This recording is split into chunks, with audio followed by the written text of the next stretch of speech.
बिस्मिल्लाहिर्रहमानिर्रहीम। अस्सलाम वालेकुम। सैयद यार हुसैनी एक बार फिर आप तमाम देखने वालों की खिदमत में हाजिर है। और जनाब, शुरुआत में वही बातें, वही लाइनें आपके साथ शेयर करना चाहूँगा जिनके बगैर मेरा ख्याल है कि आगे बढ़ने के लिए दिल नहीं चाहता। तहे दिल से आपका मशकूर हूँ, आपकी मोहब्बत, चाहत, खुलूस का, जो कि ना सिर्फ चैनल को सब्सक्राइब कर रहे हैं बल्कि अपनी राय का इजहार कर रहे हैं। और हमारे साथ जो है वो ना सिर्फ कनेक्ट हैं बल्कि जनाब आपका फीडबैक इंतहाई अहमियत का हामिल है। और काफ़ी दिन से मैं ये सोच रहा हूँ कि जनाब कुछ सवाल व जवाब का सिलसिला शुरू किया जाए, क्योंकि हम आपके साथ अपने ख्यालात शेयर करते हैं, न्यूज़ आपके साथ शेयर करते हैं, बट मेरा ख्याल है कि आपका इनपुट भी इंतहाई अहमियत का हामिल है। और देखें, इसको कुछ प्लान करते हैं और आपको अपने साथ कनेक्ट रखते हैं और आपके साथ जो अपना ताल्लुक़ है उसको मज़ीद मुस्तहकम और मज़बूत करते हैं। हमारी जो कुछ हालिया वीडियोज़ हैं वो जनाब पाकिस्तान क्रिकेट टीम के दौरा हॉलैंड के हवाले से हैं। और आज की जो वीडियो है वो भी इस सिलसिले की एक कड़ी है।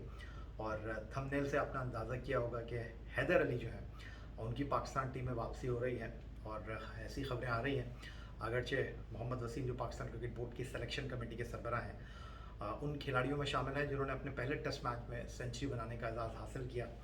वो वसीम साहब खतरे दबाव में होंगे, लेकिन साथ साथ जनाब खुश भी होंगे कि हॉलैंड की टीम के साथ पाकिस्तान टीम को 3 एक रोज़ा मैचों की सीरीज़ खेलनी है, जो कि वर्ल्ड कप 2023 सुपर लीग मुकाबलों का हिस्सा है। कुछ दिन पहले अपने ट्विटर अकाउंट पर, अगर आप मुझे ट्विटर पर फॉलो नहीं करते तो आपसे ये गुजारिश करूँगा कि अपनी राय ज़रूर दीजिएगा मेरे ट्विटर अकाउंट के हवाले से। और फेसबुक पर भी मेरा अकाउंट है, इंस्टाग्राम पर भी है, लेकिन वहाँ मैं ज़्यादा इतना मुतहर्रिक नहीं हूँ जितना मैं ट्विटर पर हूँ। तो जनाब, वहाँ पर जब भारत की क्रिकेट टीम, जिसने रोहित शर्मा की जगह जिम्बाब्वे के खिलाफ 3 एक रोज़ा मैचों की सीरीज़ के लिए अपनी नई नवेली टीम का ऐलान किया, जिसमें बहुत सारे नए नाम शामिल हैं। और आई थिंक ये वो नाम है, जब भारत के सेलेक्टर्स इस माह यूएई में मुनक़िद होने वाले एशिया कप क्रिकेट टूर्नामेंट के लिए टीम का चुनाव कर रहे होंगे, तो शायद इनमें से बहुत सारे नाम जो हैं वो कंसिडर ही नहीं करेंगे। बट देखना यह है कि भारत की क्रिकेट टीम जो कि जिम्बाब्वे के खिलाफ 3 एक रोज़ा मैचों की सीरीज़ खेलने जा रही है, उनके जो कप्तान है शिखर धवन, वो भी शायद T20 स्क्वाड का हिस्सा ना हो। बट मैंने अपने ट्विटर अकाउंट पर लिखा था कि अच्छा मौका है कि हमको अपने नए खिलाड़ियों को ट्राई करना चाहिए, बेंच स्ट्रेंथ को आजमाना चाहिए। हमारे बहुत सारे दोस्तों ने मेरी इस बात से इत्तेफाक किया, लेकिन बहुत सारे दोस्त जो थे उनका ख्याल था कि नहीं, हाथ साफ करना चाहिए। और अपने खिलाड़ियों के हवाले से उनका कहना ये था कि जनाब उनको इस सीरीज़ में अपने इनफरादी अदाद-ओ-शुमार को बेहतर करना चाहिए और एशिया कप से पहले जो है वो जनाब एक भरपूर तैयारी करनी चाहिए। किसी हद तक गलत भी नहीं कह रहे आप लोग, लेकिन on the other side Babar Azam जो है एक फुल स्ट्रेंथ के साथ जा रहे हैं। हमारे पास जो इत्तलात हैं हॉलैंड के खिलाफ रॉटरडैम में होने वाली 3 एक रोज़ा मैचों की सीरीज़ के लिए, और हमारे पास जनाब शाहीन शाह अफरीदी के अलावा बाकी तमाम ही खिलाड़ी दस्तयाब हैं। लेकिन ये वनडे सीरीज़ है, याद रखने वाली बात है। और आफ्टर दिस पाकिस्तान को यूएई में T20 एशिया कप के टूर्नामेंट में पार्टिसिपेट करना है। तो हो सकता है टीम में बड़ा बदलाव हो सकता है बहुत सारे ऐसे खिलाड़ी जो कि रॉटरडैम जा रहे हों, उनको शायद दुबई के बाद अपने घरों को वापस आना पड़े, क्योंकि पाकिस्तान टीम रॉटरडैम से जो है वो दुबई आएगी और फिर दुबई में जो है पाकिस्तान टीम एशिया कप की तैयारियों में मसरूफ़ होगी। और कुछ ऐसा ही भारत की क्रिकेट टीम के साथ भी होने वाला है, जो कि जिम्बाब्वे में है। और इस तरह मैंने कहा कि उनके बेशतर खिलाड़ी टीम में नहीं होंगे, तो हो सकता है कि भारत से वो खिलाड़ी जो हैं वो दुबई के लिए सफ़र करें। अब बात कर लेते हैं जरा पाकिस्तान टीम में हैदर अली साहब की वापसी की। 2 एक रोज़ा मैच हैदर अली खेले नवंबर 2020 में पिंडी में जिम्बाब्वे के खिलाफ। उसके बाद T20 क्रिकेट में तो हम उनको आजमाते रहे, मौक़े देते रहे, बट वनडे क्रिकेट में हमने उनको मौक़े नहीं दिए। और उसकी शायद एक वजह ये भी थी कि जनाब हमारा जो टॉप ऑर्डर है वो बड़े सिक्योर हैंड्स में मौजूद है, क्योंकि टॉप ऑर्डर में जो है वो इनिंग का आगाज़ इमाम के साथ फ़ख्र कर रहे हैं। फिर नंबर 3 पर कप्तान बाबर आजम हैं।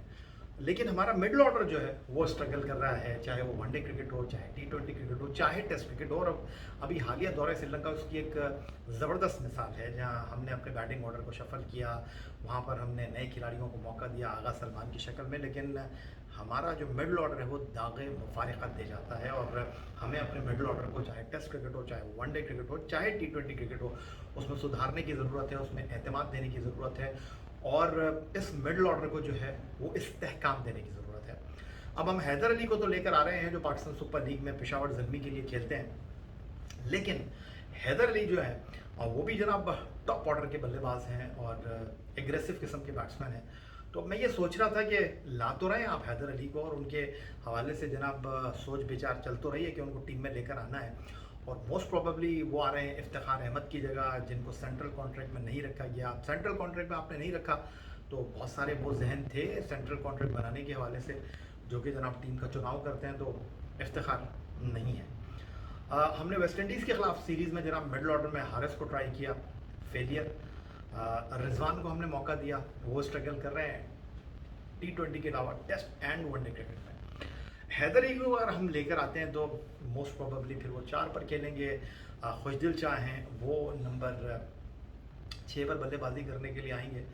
तो अब सवाल ये है जनाब कि यहाँ पर टीम क्या बनेगी, क्योंकि फिर आपके पास नवाज़ भी हैं, आपके पास खुशदिल भी हैं, तो आप इत्तलात ये भी आ रही हैं कि जनाब आगा सलमान जो है वो भी ट्रैवल कर रहे हैं रॉटरडैम के लिए, और सऊद शकील या शान मसूद में से कोई एक जो है वो जनाब टीम के साथ ट्रैवल करेगा। लेकिन हमारा जो मिडल ऑर्डर है ना, वो जनाब बहुत ज़्यादा ऑलराउंडर्स के इर्द गिर्द घूम रहा है, क्योंकि जिस तरह विकेट कीपर सरफराज अपनी कप्तानी में बहुत ज़्यादा एतमाद किया करते थे इमाद वसीम के ऊपर, यहाँ पर मामला थोड़ा सा उलट है।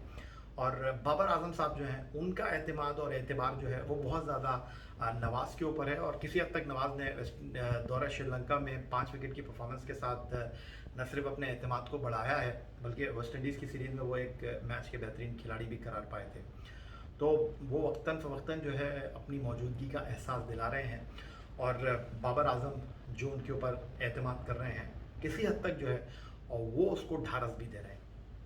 लेकिन हमको जनाब मिडल ऑर्डर में ऐसे बैट्समैनों की ज़रूरत है जो कि डोमेस्टिक क्रिकेट में भी इन नंबरों पर बैटिंग करते हैं। लेकिन अगर आप हैदर को लेकर आ रहे हैं तो फिर हैदर को आपको पर्टिकुलर नंबर के ऊपर जो है 1-2 चांसेस नहीं देने होंगे, आपको उनको प्रॉपर अंदाज में जो है वो मौका देना होगा। ये नहीं हो कि अगर हैदर नहीं चले तो फिर जनाब ये जा वो जा, और जो हमने इफ्तिखार के साथ किया है बाकी हम प्लेयरों के साथ कर चुके हैं। तो नो डाउट हैदर में पोटेंशियल है, और हैदर जो है जनाब कुछ करने की अहलियत रखते हैं, लेकिन इसके लिए ज़रूरी है कि हम उनको किस तरह यूटिलाइज़ करते हैं। सवाल यहाँ पर यह है कि क्या बाबर आजम जो है वो अपना नंबर छोड़ने के लिए तैयार होंगे, क्योंकि T20 क्रिकेट में वो इनिंग की शुरुआत करते हैं, और वनडे क्रिकेट में वो सेक्रीफाइस कर रहे हैं, और वनडे क्रिकेट में वो इनिंग की आगाज़ नहीं कर रहे, और इमाम और फ़खर के बाद वो नंबर 3 पर खेलने के लिए आ रहे हैं। नंबर 4 पर हैदर अली अगर टीम में होंगे तो वो खेलेंगे। तो Haider Ali I think number 4 इतना बुरा नंबर उनके लिए नहीं है, लेकिन बुनियादी तौर पर चूंकि वो अटैकिंग बैट्समैन है, अगर जल्दी उनकी बारी आती है तो वेल एंड गुड, और जो टीम के लिए बिल्कुल भी अच्छा नहीं होगा, क्योंकि अगर उनकी बारी आएगी तो मतलब कि 2 खिलाड़ी जल्दी आउट हो जाएंगे, और जो भी अच्छी टीम है वो ये अफोर्ड नहीं कर सकती। बट हैदर अली अगर आफ्टर 25 या 30 से पहले बैटिंग करने के लिए आते हैं तो फील्डिंग खुली होगी, तो फिर हैदर अली को अपने आप को उसी तरीके से प्लान करना होगा। लेकिन ये सारी बातें हम क्यों कर रहे हैं? पाकिस्तान टीम के फॉर्मर कैप्टन मोहम्मद यूसुफ जनाब बैटिंग कोच की हैसियत से ड्रेसिंग रूम में मौजूद हैं, जो बड़ी माला जपते रहे हैं असद शफीक साहब की। उनको जनाब बहुत ज़्यादा प्रेस करते रहे, लेकिन जब से वो बैटिंग कोच बने, हाई परफॉर्मेंस सेंटर में थे, तो असद शफीक को जनाब बिल्कुल लिफ्ट नहीं कराई गई, और अब वो बैटिंग कोच बन गए हैं तो वो असद शफीक के बारे में कह रहे हैं कि जनाब एक ज़माने में वो कहते थे ये फ्यूचर कैप्टन है, तो उनके बारे में वो कह रहे हैं कि जनाब उनकी परफॉर्मेंस ऐसी नहीं है। मैं इत्तेफाक करता हूँ उनकी बात से कि जिसके ऊपर वो टीम में वापस आए। लेकिन भाई फिर हमने ये हाई परफॉर्मेंस सेंटर क्यों खोला हुआ है? अगर हाई परफॉर्मेंस सेंटर में इन बल्लेबाजों की खामियों को, कोताहियों को दूर करके उनको एतमाद हम नहीं देंगे तो हम कैसे आगे बढ़ेंगे? और फिर एक और भी टॉपिक है, अहमद शहजाद बहुत ज़्यादा इस हवाले से गुफ्तगू कर रहे हैं कि जनाब पाकिस्तान क्रिकेट बोर्ड ने नया criteria national high performance centre के लिए सेट कर दिया कि 2 साल अगर किसी ने रखे हैं पाकिस्तान टीम के साथ ताल्लुक इंटरनेशनल क्रिकेट खेलने के हवाले से, तो आप उनको तो इजाज़त देंगे। नदीम खान साहब जो कि डायरेक्टर हाई परफॉर्मेंस सेंटर है, और वो मेरे शो में आए थे और उन्होंने ये कहा, हालांकि मैंने उनसे आर्गूमेंट भी किया, लेकिन उन्होंने कहा कि हमने एक SOP बना दिया, जो मेरे बिल्कुल समझ नहीं आया। तो अब सवाल यहाँ पर ये उठ रहा है जनाब कि फिर हमने ये NCA क्यों खोला हुआ है, और मोहम्मद यूसुफ साहब जो हैं वो क्या कर रहे हैं क्या नहीं कर रहे हैं। वो मेरा ख्याल है तौसीफ अहमद साहब उसका बड़ा बेहतरीन खुलासा कर रहे हैं, और वो कह रहे हैं कि जनाब बस नौकरी मिल गई तो सब कुछ ठीक है। और मोहम्मद यूसुफ साहब जो हैं वो अब रिलैक्स कर रहे हैं। लेकिन हैदर अली को हम लेकर आए, हैदर अली को हम मौका ना दें तो हैदर अली की टीम में आमद मेरा नहीं ख्याल कि कोई तासुर छोड़ पाएगी। लेकिन बहरहाल हैदर अली के लिए मेरी नई ख्वाहिशात हैं, अगर वो टीम में जगह बनाते हैं तो ठीक है। उनके लिए कौन क्या सोच रहा है, उनको अपने बारे में पर्सनली ज़्यादा सोचना होगा, क्योंकि वो एक प्रोफेशनल क्रिकेटर हैं, और प्रोफेशनल क्रिकेटर होने की हैसियत से उनको मौके से जो है वो फ़ायदा उठाना चाहिए। इत्तेफाक करते हैं आप मेरी बात से? तो फिर जनाब अपनी राय का इजहार कीजिए, मैं मुंतज़र रहूँगा। और जाते यही कहूँगा कि जनाब चैनल को सब्सक्राइब करना मत भूलिएगा।